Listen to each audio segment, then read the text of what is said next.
US return ఒకప్పుడు గొప్పగా చెప్పుకున్న మాట ఇది.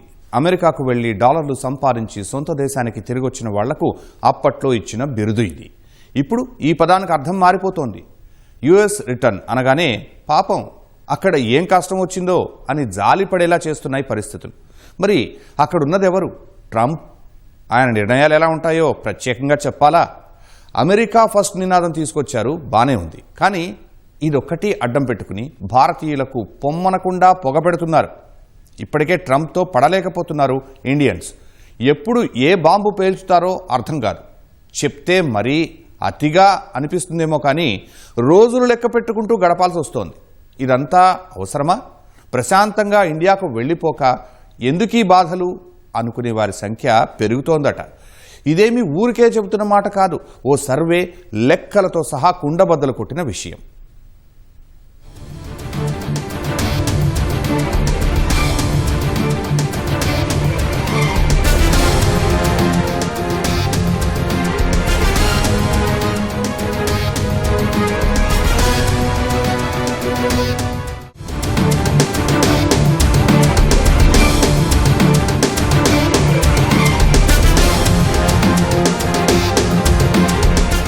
ఇప్పుడు మీరు చూసింది అతిశయం కాదు.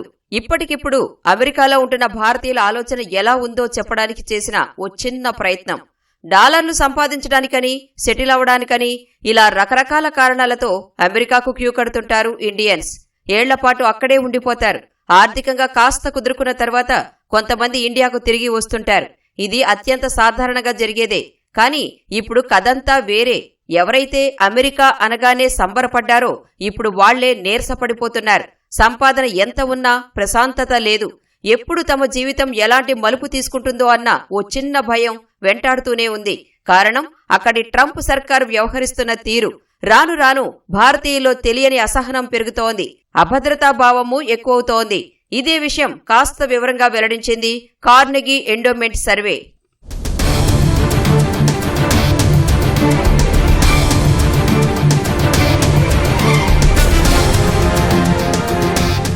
కార్నెగీ ఎండోమెంట్ సర్వే ప్రకారం అమెరికాలోని భారతీయుల్లో దాదాపు 40% మంది ఇండియాకు తిరిగి వచ్చేయాలని అనుకుంటున్నారు. 40% అనేది చిన్న సంఖ్య కాదు. సుమారు సగం మందిలో అసహనం ఉందన్నమాట. యుగోవ్తో సంయుక్తంగా ఈ సర్వే నిర్వహించారు. వీరిలో 14% మంది తరచూ అమెరికా నుంచి వచ్చేయాలని భావించారు. 26% మందిలోనూ అప్పుడప్పుడు ఈ ఆలోచన వచ్చినట్లు తేలింది. వీరందరిలో ఎక్కువ మంది చెప్పిన కారణమేంటో తెలుసా? అక్కడి రాజకీయాలు. ప్రభుత్వ వైఖరితో విసిగిపోయామన్నది చాలా మంది మాట. ప్రతి 10 మందిలో 6 ఇదే కారణం చెప్పారు. సర్వేలో పాల్గొన్న వారిలో 54% మంది జీవన వ్యయాలు ఓ కారణంగా చెప్పగా 41% మంది వ్యక్తిగత భద్రతను ప్రస్తావించినట్లు వివరించింది ఈ సర్వే.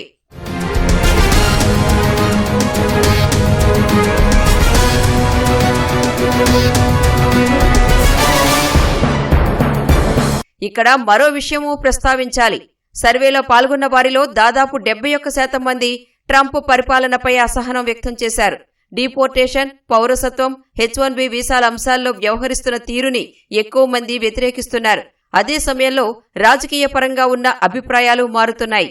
2020లో ట్రంప్ పనితీరుని సమర్థిస్తున్న ఇండియన్ అమెరికన్స్ లో 69% మందిలో అసహనం ఉండగా ఇప్పుడది 71%కి పెరిగింది. Carnegie Endowment for International Peace survey ఈ ఏడాది ఫిబ్రవరి నుంచి ఏప్రిల్ మధ్యకాలంలో చేపట్టినదే. అంటే ప్రస్తుతానికి ఇండియన్ అమెరికన్స్ లో ఓ రకమైన అనిశ్చితి ఉందని స్పష్టంగానే తెలుస్తోంది. కొన్ని లెక్కల ప్రకారం అమెరికాలో 54 లక్షల మంది వరకు భారతీయులు ఉన్నారని అంచనా. వీరిలో 40% మందిలో అసహనం ఉంది. అంటే ఇది ఖచ్చితంగా తీవ్రంగా పరిగణించాల్సిన విషయమే. అమెరికాలో జనాభాలో భారతీయుల వాటా సుమారు 1.5% ఉంది. దాదాపు 250 నుంచి 300 బిలియన్ డాలర్ల మేర ఆ దేశానికి ఆదాయం తెచ్చిపెడుతున్నారు ఇండియన్స్. ట్రంప్ రెండోసారి అధ్యక్షుడు అవడం పట్ల చాలా మందిలో అసంతృప్తి కనిపిస్తోంది. దేశ ఆర్థిక, వలస, విదేశాంగ విధానాలను ట్రంప్ హ్యాండిల్ చేస్తున్న తీరు దాదాపు 71% మందికి నచ్చడం లేదని అంటోంది సర్వే. అక్కడ మరో కీలకమైన విషయం ఏంటంటే భారత్తో అమెరికా వ్యవహరిస్తున్న తీరుపైన అసంతృప్తి నెలకొంది. అమెరికా ఫర్ అమెరికన్స్ అనే విధానం వల్ల భారతీయుల్లో ఓ రకమైన అభద్రతా భావం పెరుగుతోంది. ఈ సర్వేలో పాల్గొన్న వాళ్ళు కేవలం 1000 మందేనండి. మనం కానీ భారతీయులు అమెరికాలో ఉంది more than 5.4 million people. So ఈ 1000 మందిలో వాళ్ళు చెప్పిన కారణాలు, అమెరికా విడిచి భారతదేశం వెనక్కి వెళ్ళిపోదాం అనుకుని 40% చెప్పిన వాళ్ళ కారణాలు ఏంటంటే అండి, ఒకటి పొలిటికల్.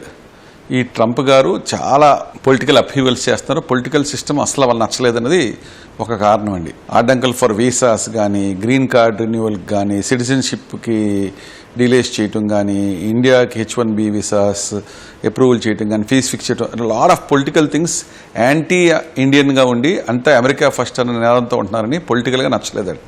రెండోది ఎకనామిక్ అండి. కాస్ట్ ఆఫ్ లివింగ్ బాగా పెరిగిపోయింది అమెరికాలో. ఎంప్లాయ్మెంట్ అంత బాగా లేదు, ఇన్కమ్స్ అంత రావట్లేదు.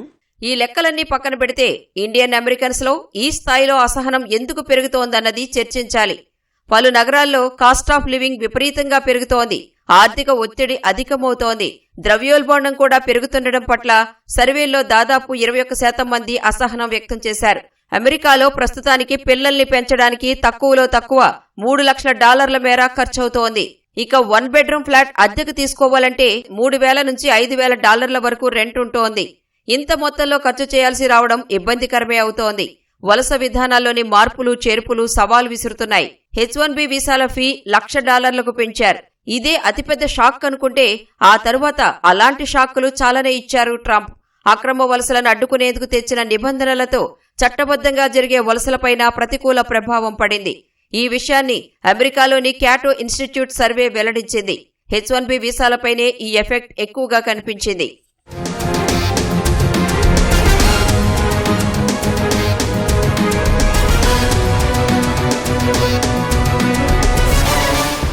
గతేడాది H1B వీసాల జారీలో దాదాపు 25% మేర తగ్గుదల నమోదైంది. మరో కీలకమైన విషయం ఏంటంటే ఈ ఫీజును $1,00,000 పెంచడం వల్ల ఈ వీసాల కోసం పిటిషన్లు పెట్టుకునే సంస్థలు క్రమంగా వెనక్కి తగ్గుతున్నాయి. ఇదే పరిస్థితి కొనసాగితే ఈ ఏడాది కూడా ఈ వీసాల జారీలో తగ్గుదల తప్పకపోవచ్చు. ఇక విదేశీ విద్యార్థులను టార్గెట్ చేసింది ట్రంప్ సర్కార్. సోషల్ మీడియా వెట్టింగ్ పేరుతో నిబంధనలు కఠినతరం చేసింది. ఈ కారణంగా విద్యార్థి వీసాలు కూడా 40% మేర తగ్గిపోయాయి. ఇక అమెరికాలో ఎన్నో ఏళ్లుగా ఉంటూ గ్రీన్ కార్డు కోసం ఎదురుచూస్తున్న భారతీయులకు ఇబ్బందులు తప్పడం లేదు. వీరి వంతు వచ్చేసరికి కనీసం 30 నుంచి 40 ఏళ్ల సమయం పట్టేలా ఉంది. ఆ స్థాయిలో నిబంధనలు తీసుకొచ్చారు. అసలు కొన్ని రిపోర్టుల ప్రకారం చూస్తే గ్రీన్ కార్డు కోసం 70 ఏళ్ల వరకైనా ఎదురు చూడాల్సి వస్తుండొచ్చు.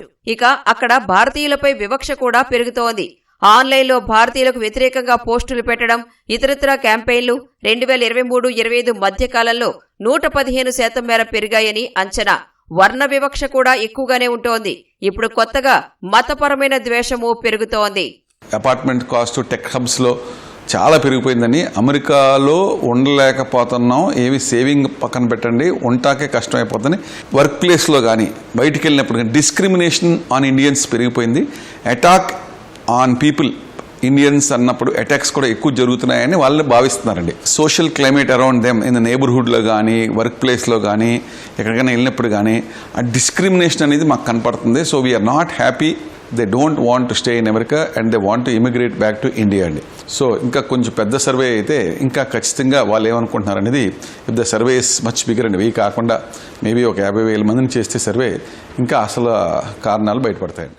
ఈ పరిణామాలన్నీ దృష్టిలో పెట్టుకుని భారతీయులు చాలా మంది బయట గ్యాదరింగ్స్ లో పాల్గొనడం తగ్గించారు. రాజకీయపరమైన చర్చలకు దూరంగా ఉంటున్నారు.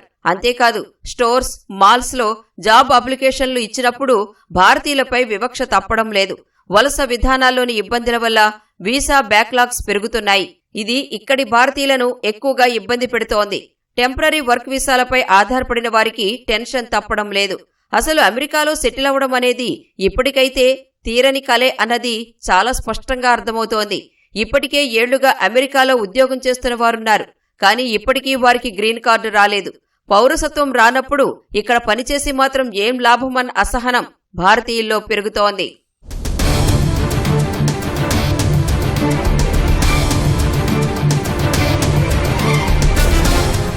వాస్తవానికి భారతీయుల్లోనే కాదు, అమెరికన్లలోనూ ట్రంప్పై వ్యతిరేకత కనబడుతోంది. తరచూ యుద్ధాలు, పలు దేశాలతో గిల్లికజ్జాలు పెట్టుకోవడం లాంటి పరిణామాలు దేశ ఆర్థిక వ్యవస్థను దెబ్బతీస్తున్నాయన్న విమర్శలు వినిపిస్తున్నాయి. కొన్ని చోట్ల ట్రంప్నకు వ్యతిరేకంగా నిరసనలు వ్యక్తమవుతున్నాయి. వీటికి తోడు ట్రంప్ మొండితనం మరింత ఇబ్బంది పెడుతోంది. కొన్ని సర్వేలు రేటింగ్స్ ప్రకారం సుమారు 50% మంది అమెరికన్లు ట్రంప్ పనితీరుపై అసంతృప్తితోనే ఉన్నారని తెలుస్తోంది. ద్రవ్యోల్బణం పెరుగుతుంటే అది పట్టించుకోకుండా ఇరాన్పై యుద్ధానికి దిగడంపై వ్యతిరేకత వ్యక్తమవుతోంది. తరచూ టారిఫ్ల వార్ ప్రకటించడంపైన అసహనం పెరుగుతోంది. ఇన్ని సమస్యలుంటే అసహనం కాక ఇంకేముంటుంది? భారతీయులు నిజంగానే వెనక్కి వస్తారా లేదా అన్నది పక్కన పెడితే వెనక్కి రావాలన్న ఆలోచన వచ్చే విధంగా మాత్రం అక్కడి పరిణామాలు ఉన్నాయన్నది ఈ సర్వేలతో అర్థమవుతోంది. ముందు ముందు పరిస్థితులు ఎలా ఉంటాయి? నిజంగానే ఇండియన్ అమెరికన్స్ భారత్కు తిరిగి వస్తారా అన్నది ఓపిగ్గా వేచి చూడాల్సిందే.